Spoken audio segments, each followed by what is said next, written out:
Assalamualaikum warahmatullahi wabarakatuh. Kembali lagi di channel Nasihat Kehidupan Misteri. Pada video kali ini saya akan membahas tentang sang penguasa tanah Jawa akhirnya datang menagih janji. Tahun 2023 Indonesia harus waspada.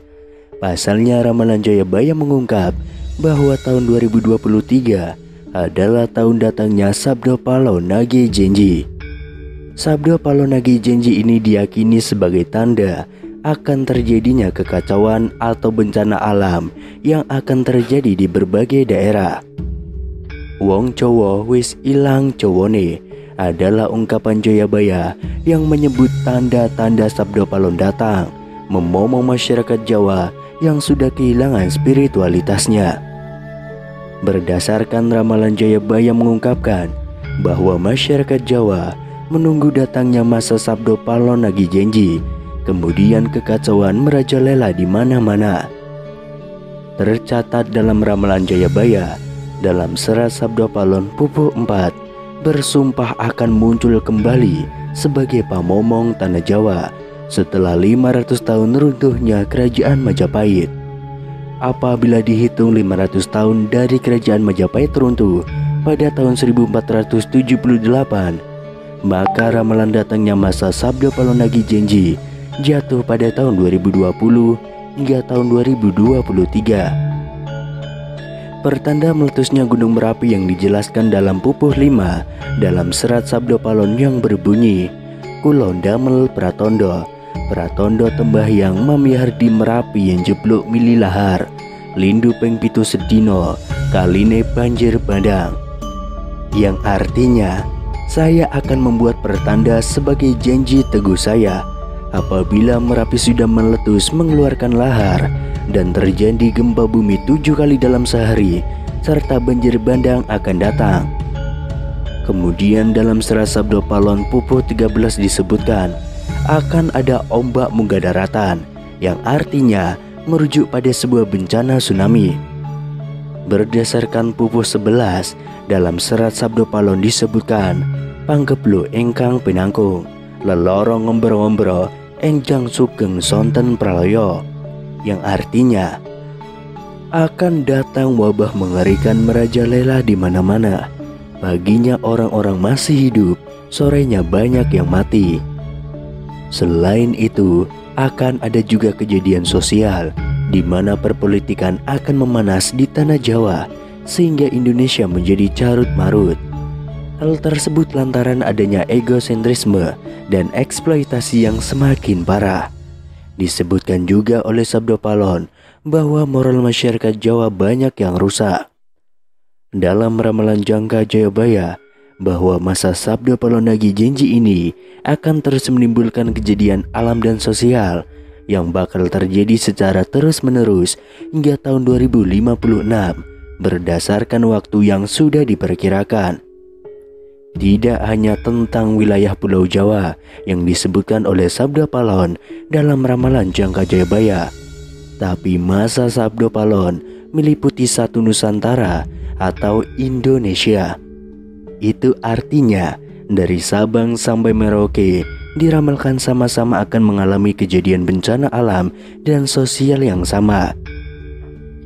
Datangnya rentetan peristiwa tersebut akan terjadi secara beruntun atau silih berganti dan tidak menentu. Perlu diketahui, Sabdo Palon merupakan tokoh legendaris, pandita, penasihat kerajaan Majapahit, penguasa terakhir yang beragama Buddha dari kerajaan Majapahit di Pulau Jawa. Beberapa ramalan Jayabaya terbukti pada beberapa dekade terakhir. Namun sebagai masyarakat, kita tetap berdoa dan berikhtiar agar Indonesia selalu aman dan damai tanpa ada bencana apapun di tahun 2023. Sabdo Palo Nagih Janji ini berawal saat Pulau Jawa dikenal angker pada zaman dahulu, hingga Syekh Subakir yang diutus menyebarkan agama Islam harus menghadapi tantangan hingga membuat perjanjian Sabdo Palon dengan roh halus penguasa wilayah yakni Kismar Badranaya. Perjanjian Sabdo Palon itu dibuat sebagai kesepakatan antara Syekh Subakir yang datang menyebarkan agama Islam ke Pulau Jawa yang terkenal angker dengan roh halus penguasa wilayah, yakni Ki Semar Badranaya. Diceritakan pada masa dahulu, Pulau Jawa terkenal angker yang dikuasai roh halus Ki Semar Badranaya. Kedatangan Syekh Subakir yang diutus Sultan Turki, Sultan Muhammad I untuk syiar agama Islam. Setelah keduanya terlibat pertempuran dan sama-sama kuat, Syekh Subakir dan Ki Semar Badranaya akhirnya membuat kesepakatan melalui sebuah perjanjian yang disebut Sabdo Palon.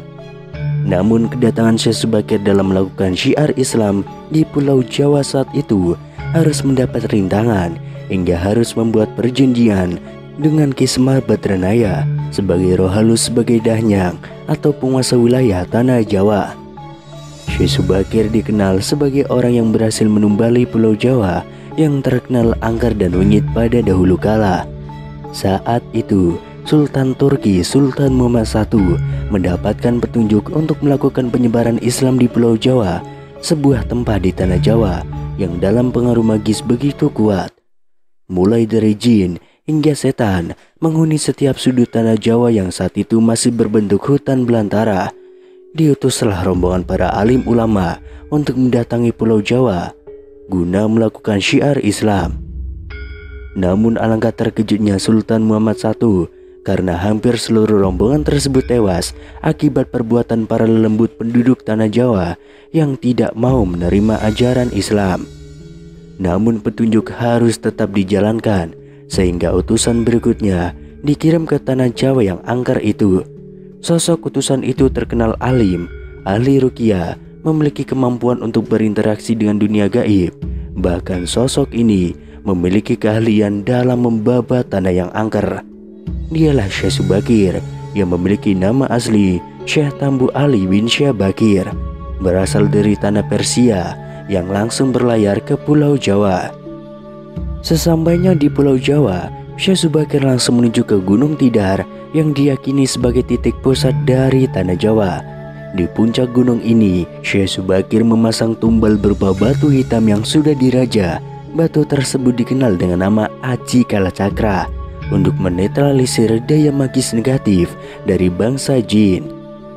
Selama 3 hari 3 malam, batu tersebut mengeluarkan hawa yang sangat panas hingga para lelembut terpaksa menyingkir ke laut selatan Jawa. Kejadian itu kemudian sampai mengusik ketenangan Ki Semar Badranaya sebagai dahyang tanah Jawa yang selama ribuan tahun kusyuk bertapa. Pertempuran pun akhirnya tidak terhindarkan antara Syekh Subakir dengan Ki Semar Badranaya selama 40 hari 40 malam. Namun selama pertempuran itu keduanya sama-sama kuat, sampai akhirnya Ki Semar Badranaya menawarkan perundingan kepada Syekh Subakir, yang mana menghasilkan sebuah kesepakatan perjanjian yang terkenal dengan sebutan perjanjian Sabdo Palon.